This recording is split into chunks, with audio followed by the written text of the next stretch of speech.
Hello everyone, সবাইকে কোরবানি ঈদের প্রথম দিনের শুভেচ্ছা। একদমই সকালে উঠতে পারি না, কারণ ভিডিও এডিটিং করতে করতে রাত হয়ে যায়।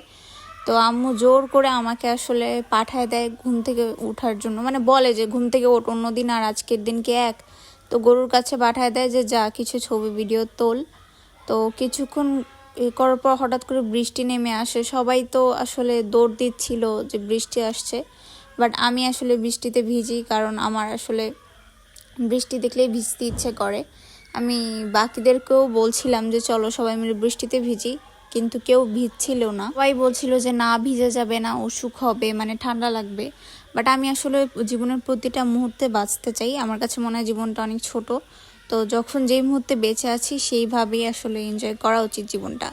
তো এত সুন্দর বাতাস হচ্ছিল, তো গরুর পাশে আমি তখন ছিলাম, মানে এই জায়গাটার ভিউটা অনেক বেশি সুন্দর আসছিল। আর এই ভিডিওগুলো আমি একা একা করেছি, ফোনটা একটু দূরে রেখে। তো আমার কাজিনরা তারপরে হচ্ছে আমার দেখা দেখি বৃষ্টিতে ওরাও নামে। তো ওরা তখন আমাকে বলে যে আমাকে দাও, আমি একটা সুন্দর ক্লিপ নিয়ে দেই। আমার আসলে বিশেষ হচ্ছিল না, বাট ভিডিওটা আসলে পারফেক্ট হয়। তো বাসায় এসে পরে আমি ড্রেস চেঞ্জ করি, তো ফ্রেশ ট্রেশ হয়ে নিলাম। আমি আসলে খাইনি, কারণ সকালবেলায় আমার গরুর কাছে যেতে হয়।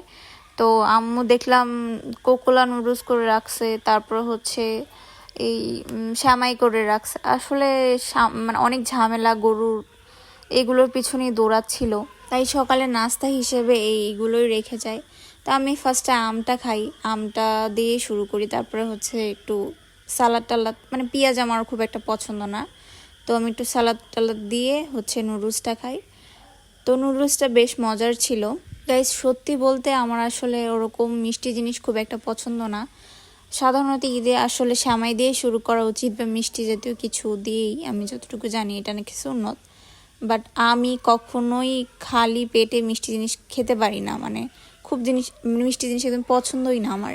তো দুপুরের দিকে আম্মু আসলে অনেক ব্যস্ত ছিল, তো প্রেশার কুকারে এরকম সিদ্ধ করতে দিয়ে যায়।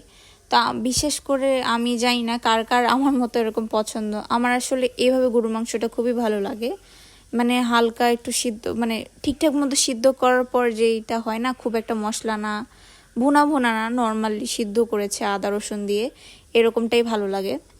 আমি জানি অনেকেই হয়তো বা পছন্দ, তো আপনারা আমাকে অবশ্যই জানাবেন যে আপনাদের কার কার পছন্দ। খাওয়া দাওয়ার পর মনে হলো একটু বাইরে বের হয়ে দেখি বৃষ্টিতে চারদিকে একদম মানে ছোটোখাটো একটা নদী হয়ে আছে।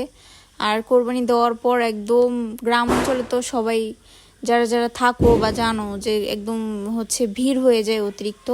দেখবা সারা বছর যাদেরকে তুমি কখনো দেখো না, পুরো গ্রাম মাংস নেওয়ার জন্য চলে আসে। তো মাংসগুলো কাটাকাটির পর আম্মু আমাকে বললো যে একটু দেখে রাখিস। তো আমি একটু দেখছিলাম যে, মানে একটু চোখে চোখে রাখছিলাম।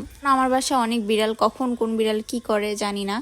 তো আসলে আমি মাংস ধরতে পারি না, তো আম্মু আমাকে বললো যে হেল্প কর, পলিথিন যতগুলো আছে যেগুলো করে হচ্ছে মাংস নেওয়া হবে, তুই সবগুলোর পলিথিন মুখ খোলার চেষ্টা কর, যাতে মাংস তুলতে সাহায্য হয়।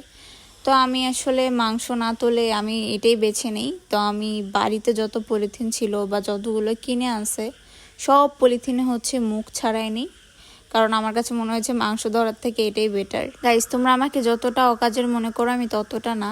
তো আজকে আসলে আলাদা করে কিছু করা হয়নি, বাসায় ছিলাম।